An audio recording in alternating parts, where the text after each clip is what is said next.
All right then. Nepal, the glorious empire.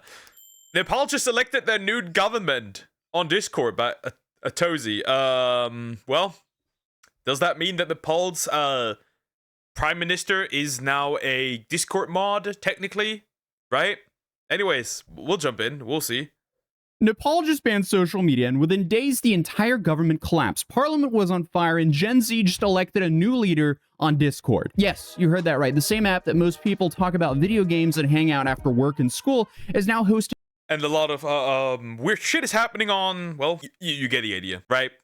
No text-to-speech. Shout out to that man. Discovering the horrors of Discord.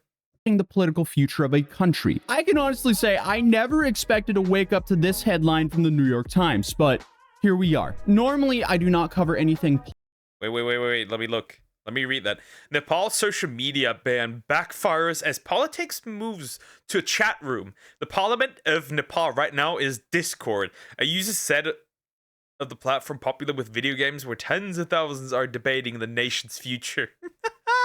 Normally, I do not cover anything political, but since this is a foreign nation and also all of this went down on Discord, I thought that I needed to cover this one because this is just a wild story. The fact that this is even happening right now feels like a fever dream to me. Honestly, everything after 2020 is basically a fever dream at this point. But on August 28th, 2025, Nepal's government gave social media companies a deadline.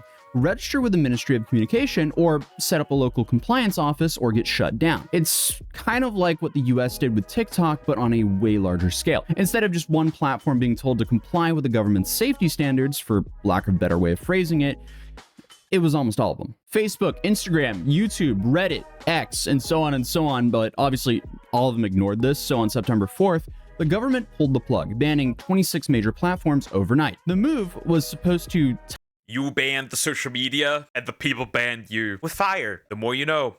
Such an interesting world we live in, for sure. For sure. Tighten control. Instead, it completely lit a match. Literally. The whole building is burned through! The homie from yesterday. The homie from yesterday. That was a glorious video. Was probably one of the best videos I've ever seen. 26 major platforms. Yep, they nuked it all.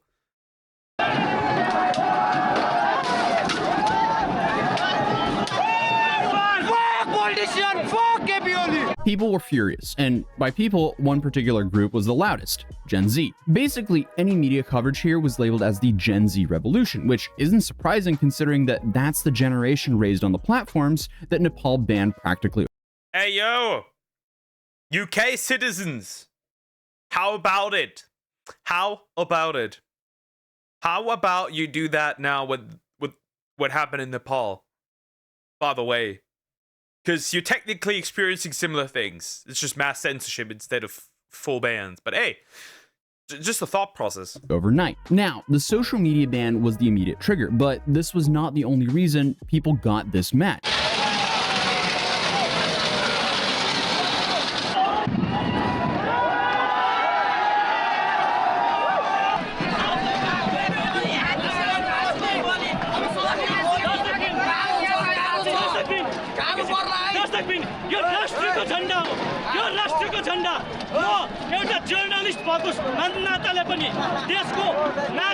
Because obviously this doesn't happen overnight. Something has been brewing for months over corruption, joblessness, and what came to be labeled as Nepo kids. Because on TikTok and Reddit, young Nepalis started posting clips that showed corrupt politicians as children living it up abroad, driving luxury cars, studying abroad, flaunting wealth. And this is all while ordinary Nepalese struggled to find jobs or were forced to migrate overseas for work. I mean, we're talking about a country where 1 in 4 people are below the poverty line. So obviously, this trend put a large group of people's anger at a low boil. And this is also right after the political leaders gave themselves a massive raise. So you have this Marxist-Leninist government giving themselves and their families massive payouts from government. Okay, so it was a left-wing government. Oh, well, I'm not surprised. These are the results of communism. Joblessness, poverty, no food. Yeah, just surprising. Not surprising, alright, there were 1 million British people out on streets mourning Charlie Kirk's assassination. Yeah, some say 3 million, others say 100K. Like 110K, I don't know. Something like that. It's crazy. Funds, and they're whipping around luxury cars while 25% of the people are below the poverty line. So protesters carried signs directly calling these people out as Nepo kids. One viral Reddit post summed up the anger. When you Nepo babies!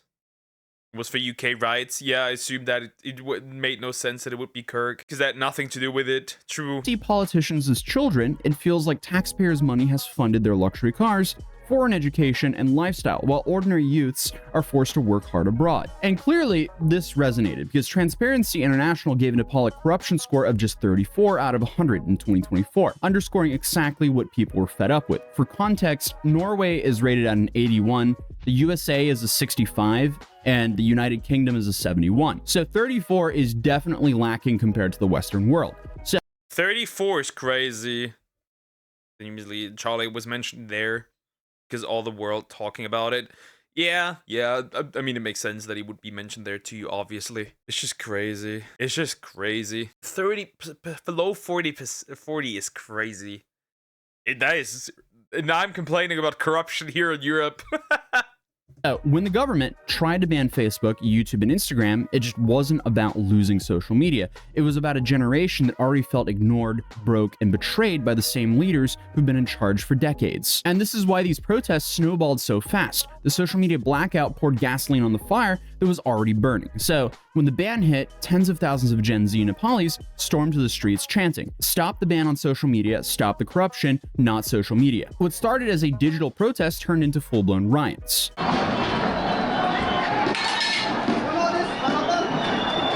Crazy, man. I love this man. I love this British man. It's hilarious how he could be how he was the only white dude being there.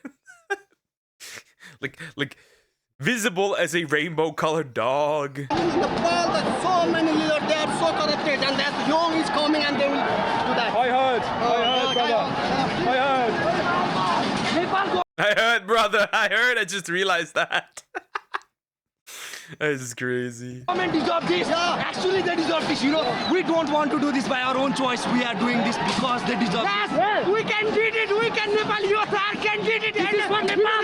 People can do it, and we will change Nepal. And police cracked down hard, firing rubber bullets, tear gas, and even live rounds into crowds. Over 300 people were injured, more than 30 people were killed in just days. So tensions spiraled, crowds pushed police back, overturning barricades, fires broke out across crowds, and by nightfall, Parliament itself was burning. I mean, we're talking about a generation who overthrew the government based on an entire trend and the social media being banned. So what flag did they attach to the burning Parliament? The One Piece flag. Yeah, that's a real image. We live in a fascinating. The One Piece. The One Piece flag. That is hilarious. Look at this. Look at this. Hilarious, bro. Hilarious. fascinating world. They have done it, yes. You've broken into Parliament. Yes. Within 48 hours, the Home Minister resigned, the Prime Minister stepped down, and the army imposed a curfew. Nepal had no leader, no government, just smoke, grief, and a power vacuum. And here's where things get pretty surreal. With gatherings being banned and soldiers on the streets, young Nepalese turn to Discord to figure out what comes next. So, to quote the literal headline from New York Times, the Parliament of Nepal right now is Discord, the voice communication app. They're not in Discord, or they are in Discord, but they're literally on the app Discord. So, I mean, if you thought I was exaggerating about the beginning of this video, I was not, because just think about the breakdown I just went through. The active part of this revolution, the burning and the gathering in the streets, happened practically overnight. It led to Parliament burning and leadership stepping down. Now, imagine if they hang your flag up there for political reasons, and another country bans your flag for political reasons. Like it's crazy. I wonder what Oda thinks about this. Not gonna lie, I wonder what Oda thinks about this. If I could ask the man, I would. Nepal rebels, the Discord election, yeah, pretty much. Rise, people of Nepal, rise and shines. These seats are unfilled. Hell, I mean, pretty much everything about the government now is up in the air. In less than 4 days, the server exploded to over 145,000 members, voice chats, video streams, text debates, all live, all extremely chaotic. It was all done on a Discord server, so this is definitely a very fascinating human experiment. National television even started reporting on what was happening inside of the Discord server, which is called Youths Against Corruption. But again, in true online fashion, you don't have to follow the news to watch what they're actually deciding, because you can watch it live. They're streaming it. I mean, I don't even know what to call this timeline. They're literally streaming it. That's horrendous. Wow. Serious note though, it was serious. Many innocent victims. I can't take it serious anymore because it's over Discord. Anymore, because what do you even mean the government was overthrown for banning social media and now the new government is actively being decided on Discord? Okay. The server was ran by Hami Nepal, a civic group that helped organize protests. Moderators, some literally fresh out of high school, suddenly found themselves leading the country's most important conversation. These dudes might actually be known as the Discord founding fathers of Nepal. We are living in such a fascinating timeline. But moderator Sashwat Lamanchani explained the point was to simulate a kind of mini election. And by the way, Sashwat, the moderator, graduated high school just a few months ago. So Is Nepal gonna end up with the youngest government in human history? At this point, they're doing it for the shits and giggles. It feels like it. Well, guess what? One option was a random Nepali guy to be the leader of Nepal. Hey, yo, I'm also here. I wanna be president. Anybody wanna pick me? This is just incredible. Names were floated on who they should elect. They threw out people like Sagar Dakal, a young political candidate, Kulman Gingsing, a former head of Nepal's electricity authority, and even former Chief Justice Shushila Karki joined the live call. So active politicians were on this call to campaign, I guess. And after hours of debating and multiple polls, the Discord group conceded around Karki as their interim choice. And here's the kicker. The army actually met with Discord organizers and then with Karki herself alongside of Nepal's president. Think of that. Generals sitting down with a nominee chosen on the same platform most of us use for gaming. But it wasn't just smooth sailing, because open servers meant trolls, outsiders, random people screaming into VC. At times, the moderators were panicking, saying, in quote, "Please decide on a representative right now, we do not have time." One participant, Samdeep Yadav, described it as very disorganized, like a random social media call. Well, it was all on I mean, it was technically on Discord, so well, it is in a form of random social media call. They already got one. It's some old lady. Okay. Not much. When they decided election results, closed doors. True. That says hilarious. This is funny. Discord. So what do you expect here? But still, the fact remained, in a moment of total collapse, a Discord server had become the most important room in Nepal. Experts say this is completely unheard of. And to them, I say, yeah, no shit. This is crazy, which is why I wanted to cover it here on this channel. Stephen Feldstein of the Carnegie Endowment called it pretty unprecedented and pointed out that while social media is great at mobilizing protests, it rarely produces stable political structures. So Nepal is just this like extremely fascinating social experiment right now. What's gonna happen? We'll definitely be paying attention. But in Nepal, this Gen Z-led Discord parliament has already... You know what? The next election of any country happens on the Reddit. The next one happens on Reddit. Whoever gets the most upvotes becomes the president of some country. I could see it. And then just the country leader is just a Reddit mod. Everything's just Reddit.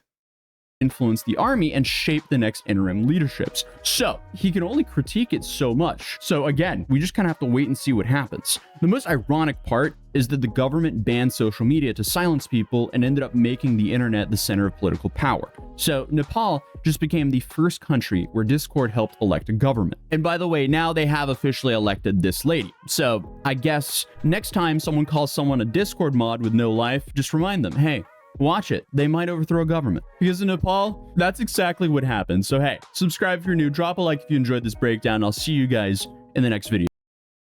That is horrendous. That is wild. We live in wild times. We truly live in very wild times. We just do. We just do. It is, to me, it's just crazy. And the fact that this seemed to have worked for now. There's gonna be, if this works, that means we officially know, right? We officially know that we can create governments on Discord. If this gets through, that's the crazy part. You know? Hey, if you burn down, if they do burn down the UK, if they do burn down France, you can still elect somebody through Discord. Anyways, like, comment, and subscribe.